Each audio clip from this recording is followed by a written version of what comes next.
Right now at noon, cleanup is underway after severe storms damaged several areas northeast of Madison. We're live with team coverage as crews survey the damage.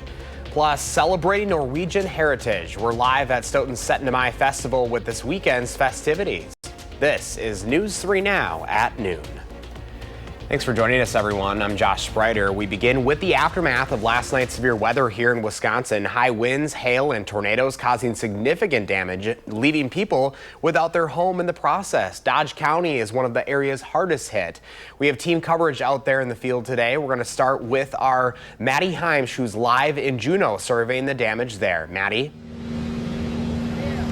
Josh, like you said, I'm in Juneau off North Fairfield Avenue. We have a wood chipper on this side of me, a chainsaw on this side, so it really gives you an idea of what neighbors are doing out here, just cleaning up the damage from last night's storm. So I'm going to let you take a look over my shoulder here at what these homeowners are up to. And as I look down the street, all the yards kind of look the same. The best way I can describe it, trees just everywhere. So piling those branches, that debris into this wood chipper. We have all this machinery going in and out of the streets. And I just spoke to a woman who lives on the other side of this intersection we're standing at. Her name is Barb.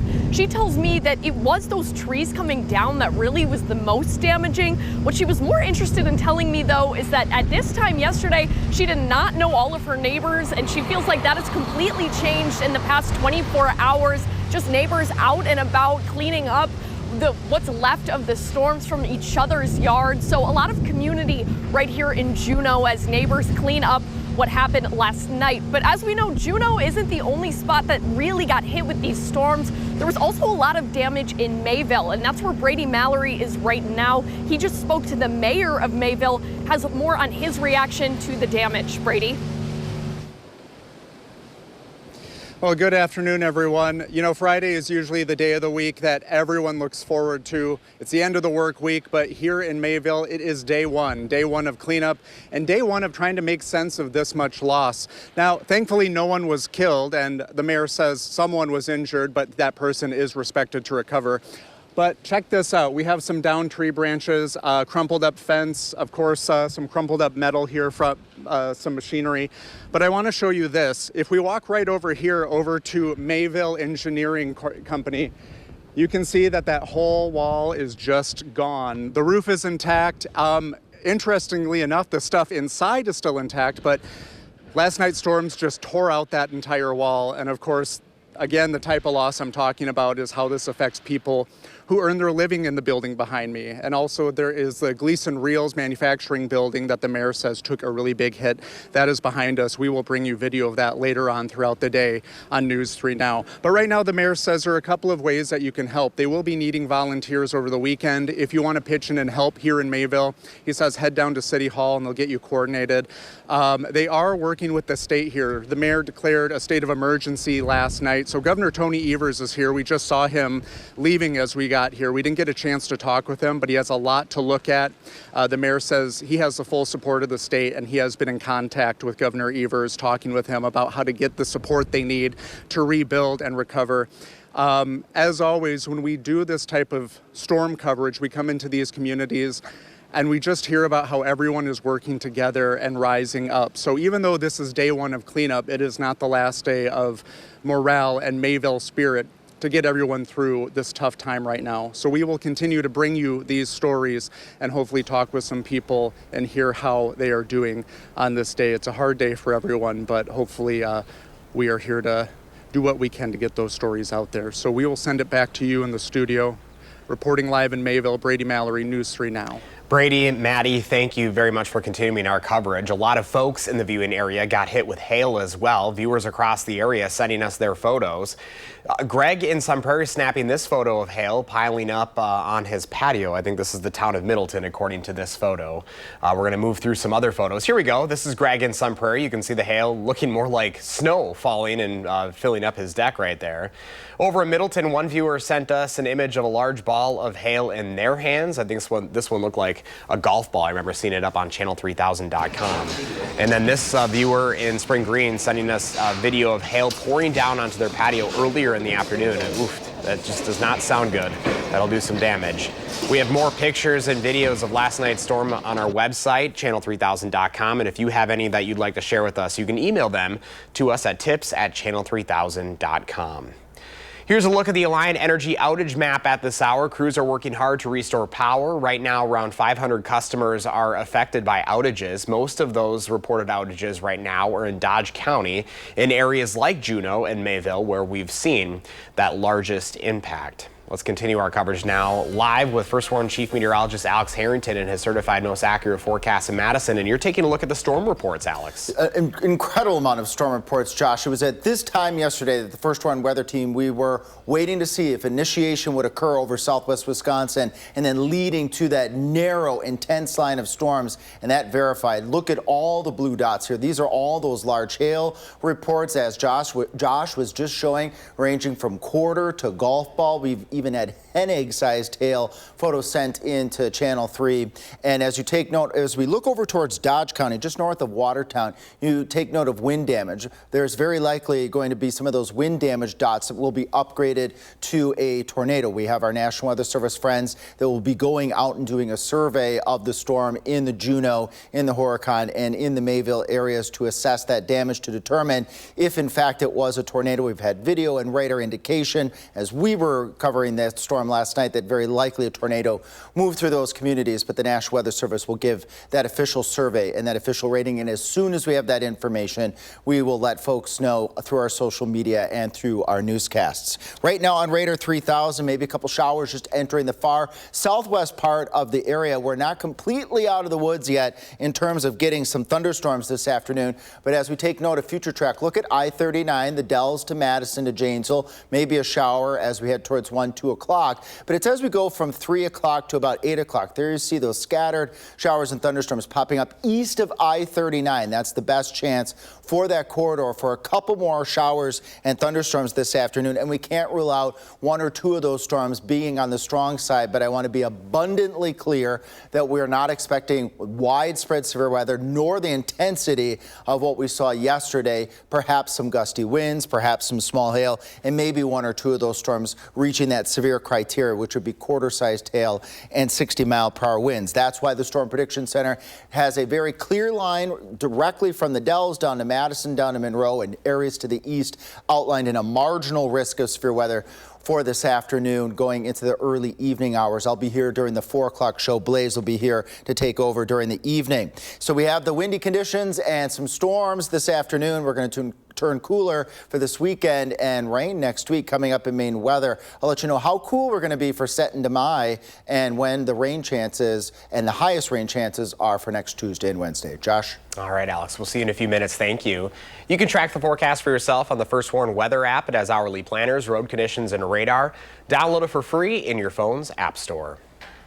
Happening now, the Seton to Mai Festival officially underway today in Stoughton, and News 3 Now is a proud sponsor. Our Tanisha Shah is live for us there this afternoon, continuing our coverage. Hi, Tanisha.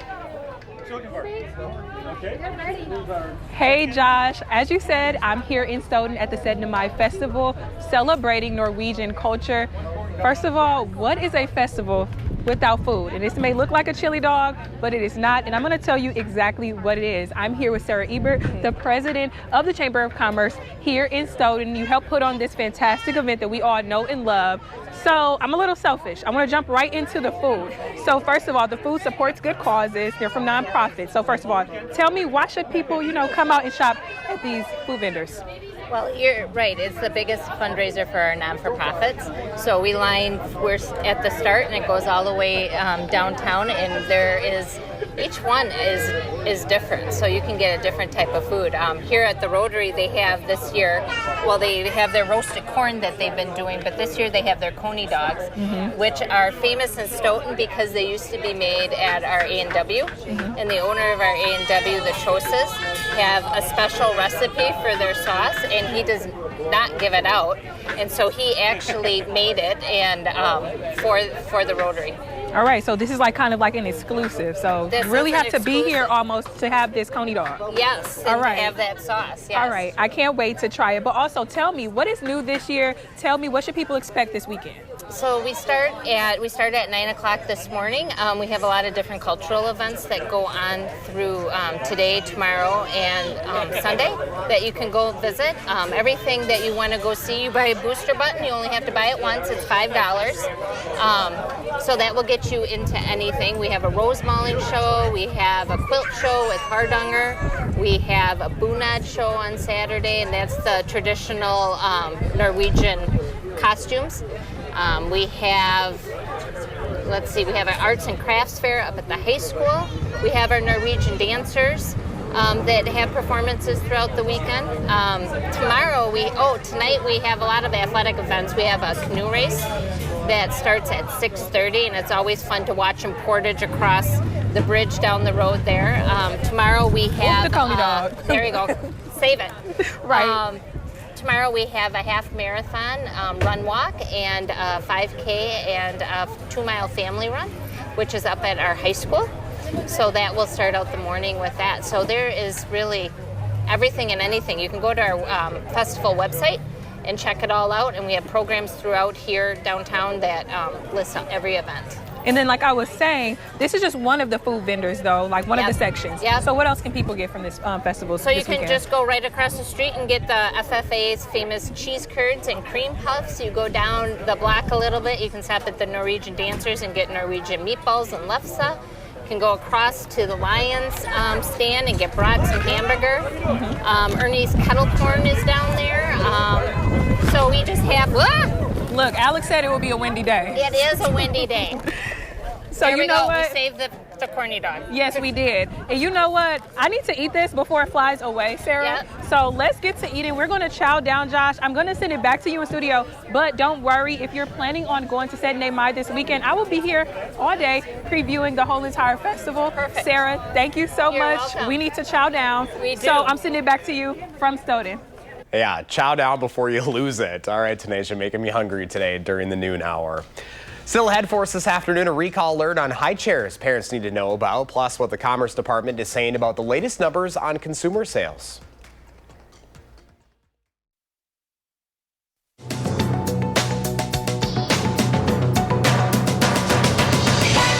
Consumer sales ticked up just 0.1% in April compared to the previous month, according to the Commerce Department. That's after a March shopping surge as Americans stocked up ahead of President Trump's tariffs. Restaurant and bar sales jumped a healthy 1.2%. Clothing sales fell 0.4%, while sales at sporting goods and hobby stores dipped 2.5%. This as Walmart is now the latest company to say it will hike prices due to the president's tariffs.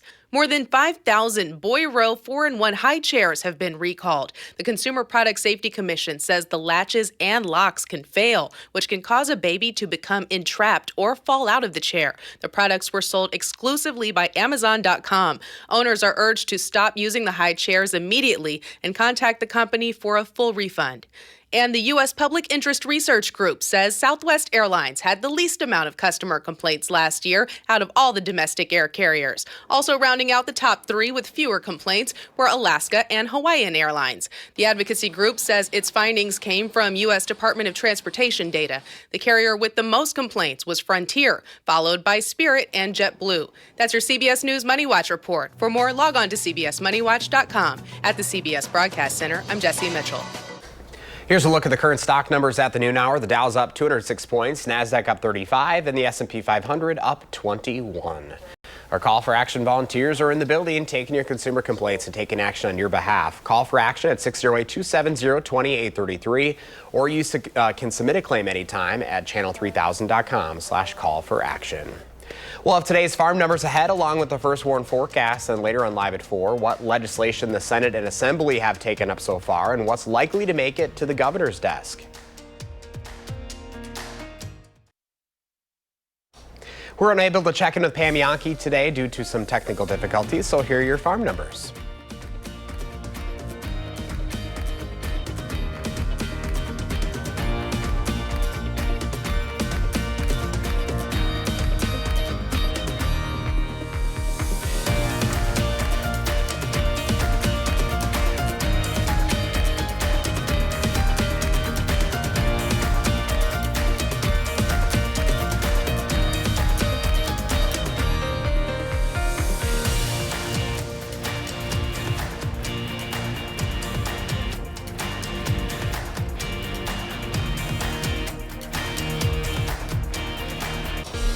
Calmer conditions ahead for the weekend, thankfully. Chief Meteorologist Alex Harrington is here with your first warn forecast, and it's a good weekend for setting to Mai. Yes, a very good weekend for setting to Mai, and boy, those calm conditions are well deserved in southern Wisconsin. There is a chance of a thunderstorm in the Stoughton area later this afternoon between 3 p.m. and 8 p.m., but the better chances are going to be east of Stoughton, Saturday and Sunday. While it will be a bit on the cool side, it will be refreshingly cool. I think the coolest feeling day is going to be Saturday because we'll have a bit of a breeze, and then on Sunday those winds will ease on up. Radar 3000 showing a couple showers in southwest Wisconsin down towards the Lancaster, Potosi, Platteville over towards the Darlington area. And our first warn weather cam right now, our Queen Bee radio sky cam showing raindrops, so we can verify that those showers are in fact happening in southwest Wisconsin, and they'll be moving to the north and towards the east, and a couple thunderstorms developing. The rest of Radar 3000 right now, again, concentration of those showers to the south and to the west. Let's track this together. 1 o'clock, it's showing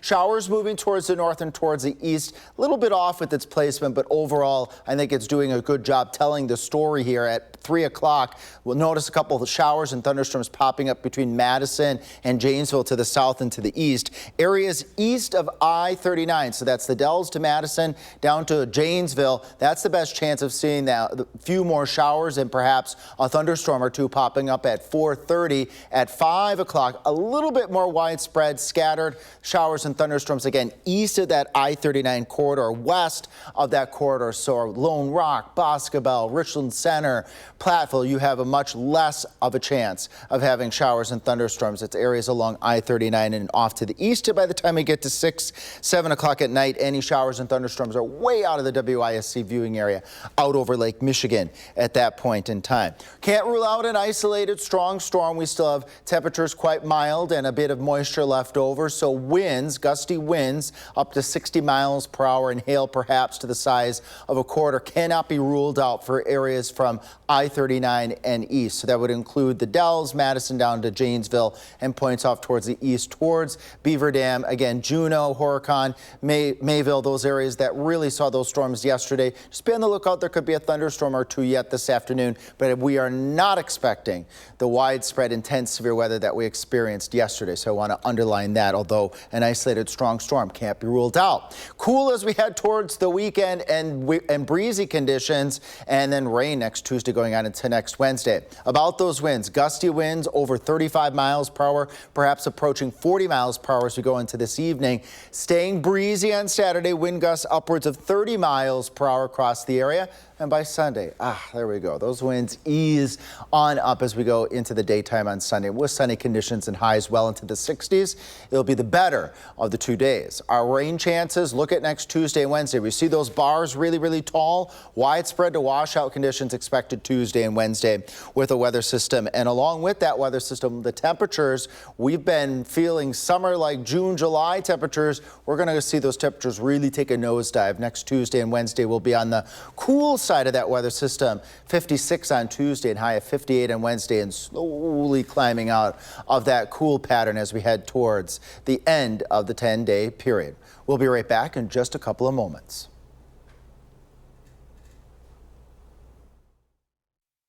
Try this. Thanks.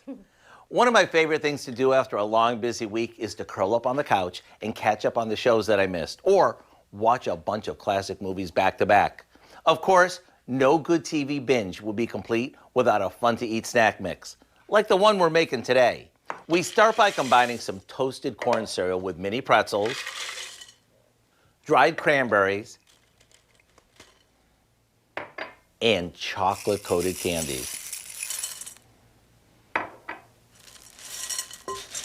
After giving them a toss, we set them aside while we melt some almond bark in the microwave. It melts quickly, so keep an eye on it so it doesn't burn. Now, we pour this over our cereal mixture and toss it one more time until it's coated well. To give this a fun out-of-the-box twist, we sprinkle it with powdered sugar.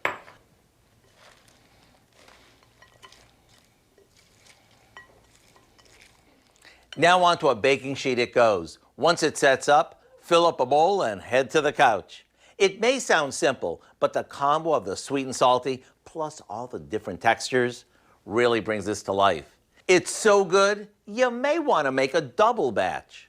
To get the recipe for our Munchin' Crunchin' snack mix, just visit our website. I'm Howard with Kelly in the Mr. Food Test Kitchen, where today we found a munchable way for you to say, ooh, it's so good. Here's Alex with the final check of the forecast.